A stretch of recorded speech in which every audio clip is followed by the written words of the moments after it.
జై Hind dear friends, నేను మీ Chauhan Krishna. Welcome to soldiers group YouTube channel. ఈ రోజైతే తెలంగాణ స్టేట్ పోలీస్ విభాగం నుంచి నోటిఫికేషన్ అయితే విడుదల కావడం జరిగింది. సో చాలా రోజుల నుంచి తెలంగాణ స్టేట్ నుంచి నోటిఫికేషన్ అయితే రాలేదు. సో ఇది మంచి అవకాశం అని మనం భావించవచ్చు. అదే విధంగా ఇది పోలీస్ డిపార్ట్మెంట్ సంబంధించిన నోటిఫికేషన్ అన్నమాట. సో ఈ వీడియోలో దీని ప్రాసెస్ ఏంటి, అదే విధంగా ఏజ్ లిమిట్ ఏంటి, దీనికి ఎవరు ఎలిజిబుల్ అండ్ ఎవరు ఎలిజిబుల్ కారు, అదే విధంగా దీని పరీక్ష విధానం ఎలా ఉంటుంది, అదే విధంగా సెలెక్షన్ విధానం ఎలా ఉంటుందో అనేది మనము ఈ వీడియోలో చూడబోతున్నాము. అదే విధంగా ఇప్పటికీ మన యూట్యూబ్ ఛానల్ ఎవరైనా సబ్స్క్రైబ్ చేయకపోయి ఉంటే వెంటనే సబ్స్క్రైబ్ చేయండి. కి సంబంధించి పూర్తి వివరాల్లోకి మనం వెళ్ళినట్లయితే ఇది Telangana state level police recruitment board కి సంబంధించిన అసిస్టెంట్ పబ్లిక్ ప్రాసిక్యూటర్ నోటిఫికేషన్ అన్నమాట. ఇందులో కంప్లీట్ గా 118 వేకెన్సీస్ ఉన్నాయి. అదే విధంగా పర్ మంత్ శాలరీ వచ్చేసి 54,220 రూపీస్ నుంచి 1,33,630 రూపీస్ వరకు అయితే ఉండడం జరుగుతుంది అనమాట. దాంతో పాటు అలవెన్సెస్ కూడా ఉంటాయి. And submission of online application form will be intimated shortly through a press release అనమాట. అంటే ఏదైతే దీనికి అప్లికేషన్ తేదీ ఏదైతే ఉందో ఇంకా మనకు అనౌన్స్ చేయలేదన్నమాట. దీనికి సంబంధించిన అప్లికేషన్ డేట్ వచ్చేసి షార్ట్లీ మనకు ప్రెస్ లో రిలీజ్ చేయడం జరుగుతుంది. సో ఇంకా దీనికి అప్లికేషన్ డేట్ అయితే ఇవ్వలేదన్నమాట. అండ్ ఏదైతే ఈ వేకెన్సీస్ ఉన్నాయో మన తెలంగాణ మొత్తాన్ని 2 మల్టీ జోన్లుగా అయితే డివైడ్ చేయడం జరిగింది. అవి మల్టీ జోన్ 1, మల్టీ జోన్ 2గా. అయితే ఈ మల్టీ జోన్ 1లో ఏ జిల్లాలు వస్తాయి, అదే విధంగా మల్టీ జోన్ 2లో ఏ జిల్లాలు వస్తాయి అనేది నేను చివరిలో ఎక్స్ప్లెయిన్ చేస్తాను అనమాట. సో ఏ మల్టీ జోన్ లో ఎన్ని వేకెన్సీస్ ఉన్నాయనేది నేను ఎక్స్ప్లెయిన్ చేస్తాను. సో మల్టీ జోన్ 1కి వెళ్ళినట్లయితే డైరెక్ట్ రిక్రూట్మెంట్ వచ్చేసి 38 వేకెన్సీస్ ఉన్నాయి. లిమిటెడ్ రిక్రూట్మెంట్ వచ్చేసి 12 వేకెన్సీస్ ఉన్నాయి.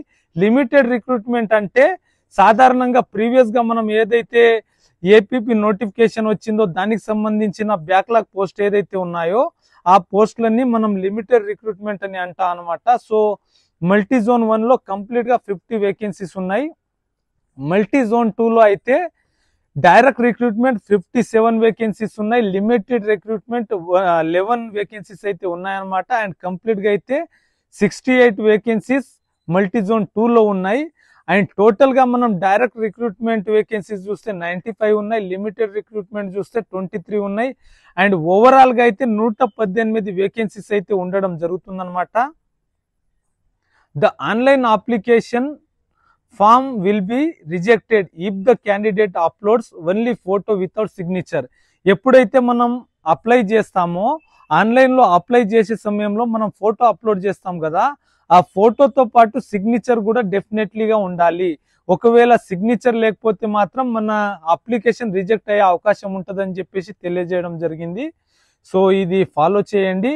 అండ్ ఏజ్ లిమిట్ విషయానికి వచ్చినట్లయితే 18 years to 34 years అయితే ఏజ్ లిమిట్ ఇవ్వడం జరిగింది. అదే విధంగా ఏజ్ రిలాక్సేషన్ విషయానికి వచ్చినట్లయితే ఎక్స్ సర్వీస్ మ్యాన్ కి అయితే 3 years ఏజ్ రిలాక్సేషన్ ఉంటుంది. ఎన్సిసి ఇన్స్ట్రక్టర్స్ కి అయితే 3 years ఏజ్ రిలాక్సేషన్ ఉంటుంది. SC, ST, BC and EWS వాళ్ళకైతే 5 years ఏజ్ రిలాక్సేషన్ ఉండడం జరుగుతుంది. అదే విధంగా ఆర్థోపెడికల్ హ్యాండిక్యాప్డ్ ఎవరైతే ఉన్నారో వాళ్ళకి 10 years ఏజ్ రిలాక్సేషన్ అయితే ఉండడం జరుగుతుందన్నమాట. దీనికి సంబంధించి ఎడ్యుకేషన్ క్వాలిఫికేషన్ విషయాల్లోకి మనం వెళ్ళినట్లయితే దీనికి bachelors degree in law, LLB or BL అయితే ఉండాల్సి ఉంటుందన్నమాట.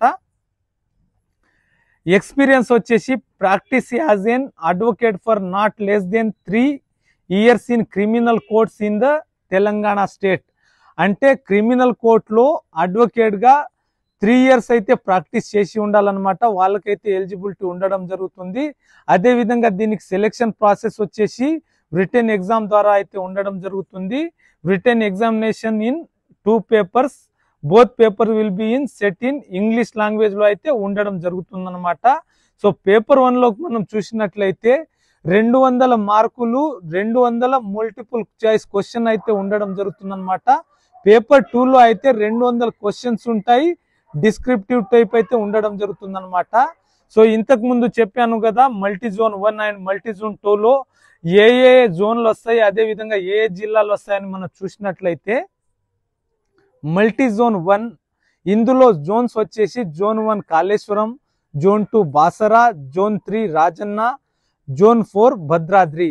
ఇందులో ఏ జిల్లా వస్తాయనేది మనం చూసినట్లయితే ఆసిఫాబాద్, కొమరం భీం, మంచిర్యాల, పెద్దపల్లి, జయశంకర్, భూపాలపల్లి అండ్ ములుగు డిస్ట్రిక్ట్, తర్వాత Adilabad, Nirmal, Nizamabad and Jagtial district, Karimnagar, Sircilla, Rajanna, Siddipet, Medak and Kamareddy district, Kothagudem, Bhadradri, Khammam, Mahabubabad, Warangal and Hanamkonda district అయితే మనకు మల్టీ జోన్ 1 లో రావడం జరుగుతుందన్నమాట. అదే విధంగా మనం మల్టీ జోన్ 2 కి సంబంధించి జోన్ చూసినట్లయితే యాదాద్రి, చార్మినార్ అండ్ జోగులాంబ జోన్ అయితే ఇందులో రావడం జరుగుతుంది. అండ్ డిస్ట్రిక్ట్ విషయానికి వచ్చినట్లయితే Suryapet, Nalgonda, Bhuvanagiri, Yadadri and Jangaon district, Medchal, Malkajgiri, Hyderabad, Rangareddy, Sangareddy and Vikarabad district, తర్వాత మహబూబ్ నగర్, నారాయణపేట్, జోగులాంబ, గద్వాల్, వన్పర్తి అండ్ నాగర్ కర్నూలు డిస్ట్రిక్ట్ అయితే ఇందులో రావడం జరుగుతుంది. మల్టీ జోన్ 2 లో అయితే రావడం జరుగుతుంది అనమాట.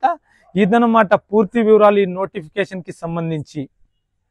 ఇది ఈ నోటిఫికేషన్ సంబంధించిన పూర్తి వివరాలు అనమాట. అదే విధంగా మీకు ఇక్కడ ఒక సందేహం రావచ్చు, అసలు అసిస్టెంట్ పబ్లిక్ ప్రాసిక్యూటర్ అంటే ఏంది అండ్ అడ్వకేట్ అంటే ఏంది. అసలు అసిస్టెంట్ పబ్లిక్ ప్రాసిక్యూటర్ కి అదే విధంగా అడ్వకేట్ కి తేడా ఏంటంటే, అడ్వకేట్ అనే లాయర్ అయితే మన ప్రైవేట్ పబ్లిక్ ఏదైతే ఉంటుందో వాళ్ళకు సంబంధించిన కేసులని వాదిస్తారనమాట. అదే విధంగా అసిస్టెంట్ పబ్లిక్ ప్రాసిక్యూటర్ ఎవరైతే ఉంటారో వాళ్ళు గవర్నమెంట్ తరఫున, అదే విధంగా పోలీస్ శాఖ తరఫున వాదించే లాయర్లను అయితే మనము అసిస్టెంట్ పబ్లిక్ ప్రాసిక్యూటర్ అనడం జరుగుతుంది. సో వీళ్ళు జిల్లా స్థాయి కోర్టులలో అయితే ప్రభుత్వం తరఫున వాదించడం జరుగుతుంది.